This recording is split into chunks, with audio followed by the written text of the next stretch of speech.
Halo semua, balik lagi di channel Teraokun.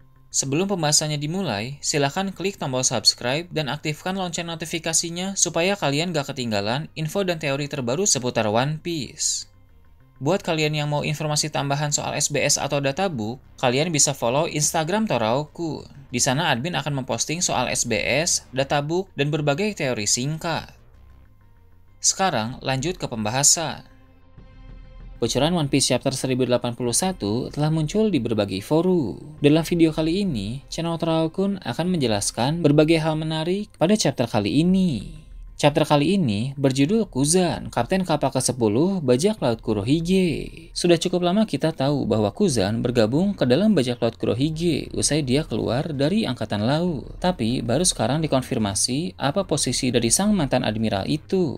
Masuk ke dalam cerita, diketahui bahwa pertarungan antara Kurohige melawan Lau telah berakhir dengan kemenangan di tangan Kurohige. Setelah menanti selama beberapa chapter, akhirnya sekarang hasil resmi pertarungan tersebut bisa diketahui. Kurohige mampu menang karena kekuatan yang dia miliki lebih unggul. Dia memiliki dua kekuatan buah iblis yang sangat mengerikan. Kurohige mengonsumsi buah iblis Yami no Mi yang memberinya kekuatan kegelapan. Dengan kekuatan kegelapan dari buah iblis tersebut, Kurohige bisa menyerap apa saja dan bisa juga menetralkan kekuatan buah iblis musuh. Dengan begitu, maka Lau tidak bisa menggunakan OP-OP no Mi dengan optimal saat bertarung melawan Kurohige. Sebab apabila Lau terkena kegelapan, maka kekuatan buah iblis miliknya menjadi tidak aktif.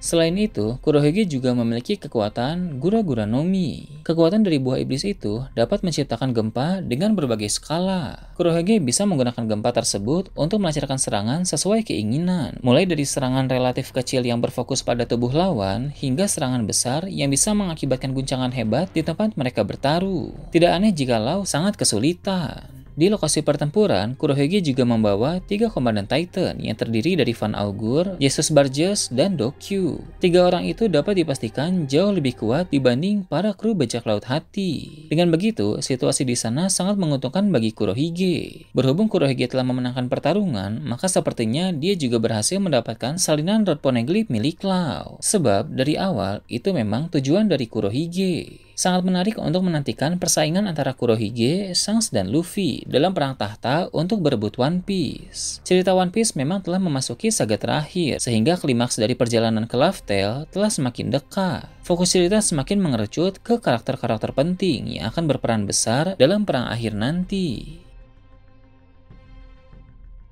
Kemudian diketahui juga bahwa Lau masih bertahan hidup. Walau dia harus mengalami kekalahan dari Kurohige, tapi Lau tidak mati. Bahkan saat ini Lau sedang bersama Beppo. Meski masih hidup, tapi belum ada informasi yang spesifik terkait dengan nasib Lau sekarang ini.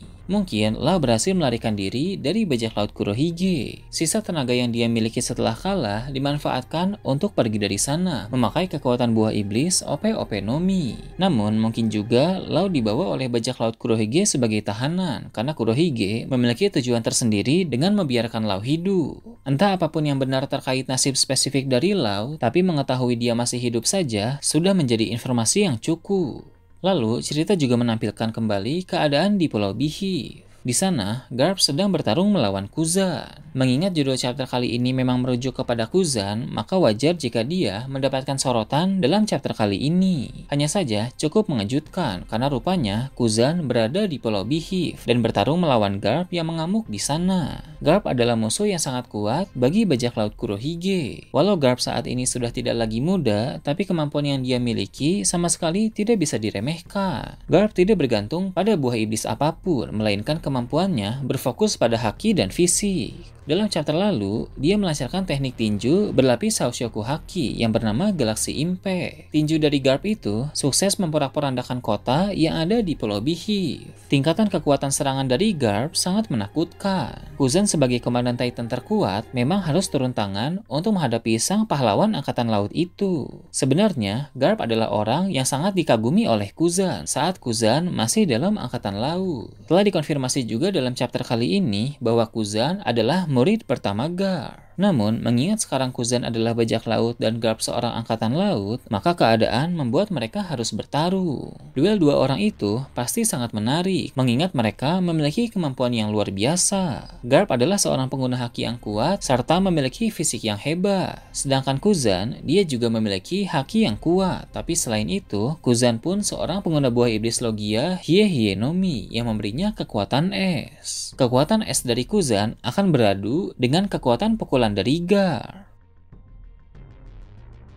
Dalam chapter kali ini, masih belum ada pemenang dalam pertarungan mereka, sebab duel mereka masih berjalan. Namun, Garp mampu unggul dalam pertarungan tersebut. Hal itu memang semakin membuktikan kualitas kekuatan dari Garp, yang walau sudah menurun karena tua, tapi tetap bisa mengungguli pertarungan melawan Kuzan yang masih prima. Dampak dari pertarungan antara Garp melawan Kuzan pasti akan membuat keadaan di Pulau Beehive menjadi rusak dan berantakan. Cukup menjadi pertanyaan, apakah para komandan Titan lain di sana akan ikut campur atau mereka akan membiarkan Kuzan bertarung seorang diri melawan Garp. Kabar pertarungan Kuzan melawan Garp nanti pasti akan tersebar ke seluruh dunia. Publik akan terkejut mendengar kabar menghebohkan itu. Menarik juga untuk mengetahui akan seperti apa respon dan ekspresi dari Akainu jika nanti Akainu mendengar hal tersebut.